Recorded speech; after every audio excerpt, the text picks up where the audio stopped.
Friends, welcome to VJ daughters persons. இந்த video வந்து ஒரு அவேர்னஸ் வீடியோ தான். இந்த வீடியோவில் நம்ம என்ன பார்க்க போகிறோம்னா, 18 வயசு கீழே உள்ள குழந்தைகளுக்கு நம்ம எப்படி பாஸ்போர்ட் அப்ளை பண்ண போகிறோம், எவ்வளோ அமௌண்ட்டு செலவாகும், என்னென்ன டாக்குமெண்ட்லாம் எடுத்துகிட்டு போகணும், என்னென்ன மிஸ்டேக்லாம் பண்ணக்கூடாது, அதை பற்றி தான் நம்ம பார்க்க போகிறோம். ஃபஸ்ட்டு பார்த்தீங்கன்னா, போத் ஃபாதர் அண்ட் மதர் 2 பேரும் அவைலபிளாக இருந்தீங்கன்னா 2 பேருமே கண்டிப்பாக போயிடுங்க. அப்படி போகும்போது அனெக்ஸர் டி ஃபில் பண்ணி எடுத்துகிட்டு போங்க. அப்படி இல்லை, ஃபாதர் மட்டும் தான் அவைலபிளாக இருக்காங்க, இல்லை மதர் மட்டும் தான் அவைலபிளாக இருக்காங்கன்னா அனெக்சஸ் அடிஷ்னலாக அனெக்சஸ் சி ஃபில் பண்ணி எடுத்துகிட்டு போங்க. இதை அப்ளை பண்ணும்போது 1000 rupees பே பண்ணி நம்ம அப்பாயின்மெண்ட் எடுக்கிற மாதிரி இருக்கும்.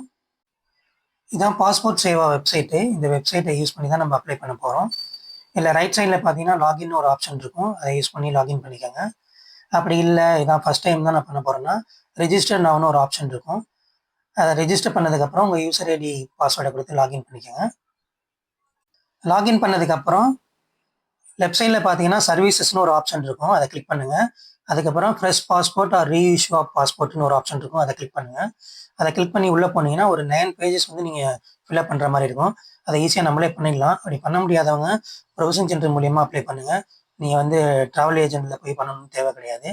அந்த 9 pagesம் நீங்கள் ஃபில் பண்ணதுக்கப்புறம் ஃபைனலாக எல்லாத்தையும் வெரிஃபை பண்ணிவிட்டு சப்மிட் பண்ணிவிடுங்க. சப்மிட் பண்ணதுக்கப்புறம் பே பண்ணுங்கள். பே பண்ணதுக்கப்புறம் சக்ஸஸ் ஆப்ஷன் வரும். சக்ஸஸ் பண்ணதுக்கப்புறம் நீங்கள் வந்து அப்பாயின்மெண்ட் புக் பண்ணுங்கள். அப்பாயின்மெண்ட் புக் பண்ணதுக்கப்புறம் பிரிண்ட் அப்ளிகேஷன் ரிசிப்ட்னு ஒரு ஆப்ஷன் இருக்கும், அதை கிளிக் பண்ணி அதை பிரிண்ட் அவுட் எடுத்து வச்சுக்கோங்க. நீங்கள் பாஸ்போர்ட் ஆஃபீஸ்க்கு போகும்போது அதை எடுத்துகிட்டு போங்க. அதுக்கப்புறம் இதுக்கு என்னென்ன ஒரிஜினல் டாக்குமெண்ட்லாம் வேணும்னா, குழந்தையோட birth certificate, Aadhaar card both child and parent, பேரண்டோட பாஸ்போர்ட், இது 3 ஒரிஜினல் மட்டும் இருந்தால் போதும். இதே மாதிரி இதோட 3தோட ஜெராக்ஸ் காப்பி எடுத்துக்கோங்க. அந்த ஜெராக்ஸ் காப்பியோட பேரண்டோட சைன் போட்டுக்கோங்க. சைல்டோட சைன் வந்து மேண்டேட்டரி கிடையாது.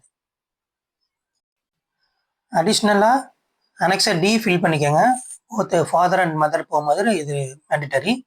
அப்படி ஏதாவது ஒரு ஃபாதர் இல்லை மதர் மட்டும் தான் அவைலபிளாக இருக்காங்கன்னா அனெக்ஸர் டி ஃபில் பண்ணிக்கோங்க, அது வந்து மேண்டேட்டரி. அனெக்ஸர் டி சி இல்லாமல் போயிடாதீங்க. அதுக்கப்புறம் என்னென்ன அனெக்ஸர் என்னென்ன பர்பஸ்க்காக யூஸ் பண்ணுங்கிறத இதை மென்ஷன் பண்ணியிருக்கேன், அதை ஒரு தடவை கோத்ரூ பண்ணிக்கோங்க. பட் இது 2 தான் மேண்டேட்டரி. அனெக்ஸர் டியும் சி மட்டும் தான் மேண்டேட்டரி, மற்ற அனெக்ஸர்லாம் தேவையில்லை குழந்தைகளுக்கு. இந்த டாக்குமெண்ட்லாம் ரெடி பண்ணதுக்கப்புறம் நீங்கள் வந்து பாஸ்போர்ட் ஆஃபீஸ்க்கு போகும்போது ஒரு 1/2 hour முன்னாடியே போயிடுங்க.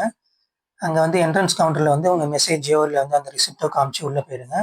உள்ளே போனதுக்கப்புறம் அந்த என்ட்ரன்ஸ் கவுண்டரில் வந்து உங்கள் டாக்குமெண்ட்லாம் வெரிஃபை பண்ணுவாங்க. ஃபாதர் அண்ட் மதர் எல்லாம் வந்துருக்காங்கன்னு பார்ப்பாங்க. பார்த்ததுக்கப்புறம் ஒரு டோக்கன் நம்பர் கொடுப்பாங்க. அந்த டோக்கன் நம்பர்லேருந்து கவுண்டர் ஏக்கு போகணும். கவுண்டர் ஏல வந்து அந்த டேட்டாலாம் வெரிஃபை பண்ணிவிட்டு டேட்டா என்ட்ரி பண்ணிவிட்டு அந்த டாக்குமெண்ட்லாம் வந்து அப்லோட் பண்ணுவாங்க. அப்லோட் பண்ணிவிட்டு அதுக்கப்புறம் கவுண்டர் பிக்கு வெயிட் பண்ணணும். கவுண்டர் பியில் போனதுக்கப்புறம் நம்ம அந்த ஒரிஜினலை கேரி பண்ணிக்கணும். ஒரிஜினலை வெரிஃபை பண்ணிவிட்டு அங்கே ஒரு தடவை கன்ஃபார்ம் பண்ணுவாங்க. அதை கன்ஃபார்ம் பண்ணதுக்கப்புறம் கவுண்டர் சிக்கு அனுப்புவாங்க. கவுண்டர் சியில் வந்து வெயிட் பண்ணிவிட்டு மறுபடியும் அங்கே வந்து ஒரு தடவை எல்லா டீட்டெயிலையும் வெரிஃபை பண்ணுவாங்க. வெரிஃபை பண்ணி வித்தின் 1 week மேக்ஸிமம் வித்தின் 2 weeksக்குள்ளே வந்து உங்களுக்கு வந்து பாஸ்போர்ட் வந்து கையில் வந்துடும். தேங்க்யூ.